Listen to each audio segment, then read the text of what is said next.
दिल्ली के ओल्ड राजेंद्र नगर में coaching centre में पानी भरने से आईएएस की तैयारी कर रहे 3 छात्रों की दुखद मौत हो गई। इस हादसे के बाद उन परिवारों की उम्मीदें भी टूट गई हैं जिन्होंने अपने बच्चों को दिल्ली भेजकर आईएएस बनाने का सपना देखा था। अंडरग्राउंड कोचिंग, मैन मेड बाढ़ और घोर लापरवाही सिस्टम पर सवाल खड़े कर रही है। गम और गुस्से से लबरेज स्टूडेंट सड़कों पर उतर आए हैं। पीड़ित परिवारों को मुआवजा दिए जाने की मांग उठ रही है।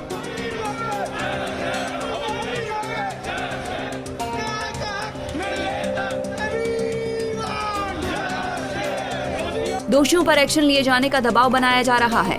जांच में कई खामियां निकलकर सामने आ रही हैं।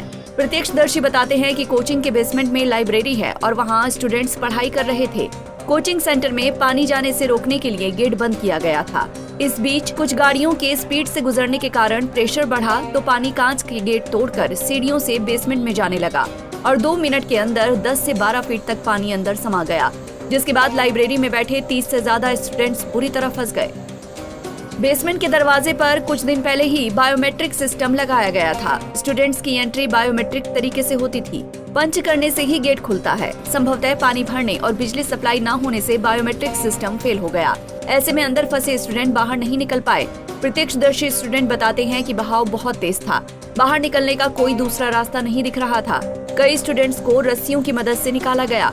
हादसे में संस्थान के मालिक की घोर लापरवाही पाई गई है। बेसमेंट में लाइब्रेरी अवैध रूप से चल रही थी। बीते दिन दिल्ली पुलिस ने मामले में तुरंत एक्शन लेते हुए कोचिंग के मालिक और कोऑर्डिनेटर को गिरफ्तार किया था और अब 5 और लोगों की गिरफ्तारी हुई है।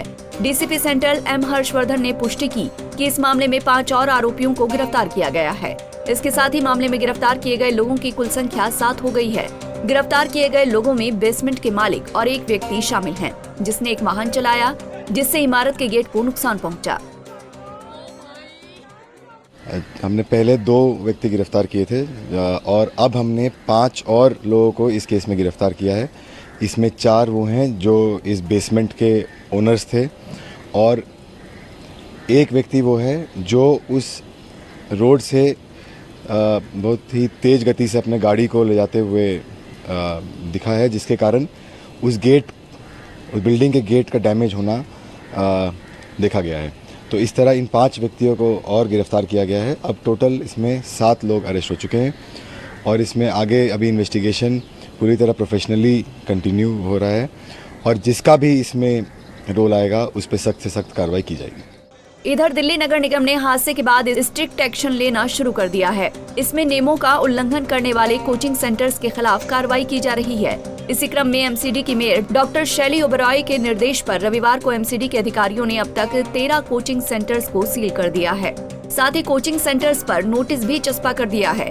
एमसीडी के अधिकारी राजेंद्र नगर इलाके में चल रहे कई कोचिंग सेंटर्स पर पहुंचे और जांच पड़ताल कर कार्रवाई की। मेयर डॉक्टर शैली ओबरॉय ने ट्वीट कर कार्रवाई की जानकारी दी। इन पर व्यावसायिक गतिविधियों को संचालित करने के लिए बेसमेंट का दुरुपयोग करने वालों के खिलाफ कार्रवाई की जाएगी। जिन कोचिंग सेंटर्स को सील किया गया है वो सभी बिल्डिंग के बेसमेंट में क्लासरूम चला रहे थे, जो कि नियमों का उल्लंघन है। कोचिंग सेंटर्स के 3 सिविल सेवा उम्मीदवारों के डूबने के बाद क्षेत्र में कोचिंग सेंटर्स की पहचान करने के लिए एक उच्च स्तरीय समिति का गठन एमसीडी ने किया है। तो वहीं एमसीडी ने स्थानीय जेई को टर्मिनेट किया और एई को निलंबित किया है। कोचिंग सेंटर के पास अतिक्रमण की कार्रवाई के लिए बुलडोजर भी चलाए गए हैं।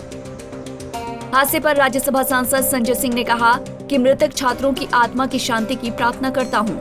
कई कोचिंग सेंटर्स अवैध तरीके से बेसमेंट में क्लासेस चलाते हैं, उन पर कार्रवाई की जाएगी और दोषी अधिकारियों पर भी कार्रवाई की जाएगी।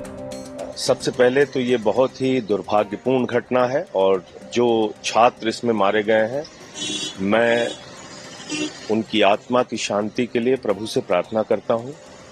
ईश्वर से प्रार्थना करता हूँ कि उनके परिजनों को ये अपार कष्ट जो उनके ऊपर आया है उसको सहन करने की शक्ति दे।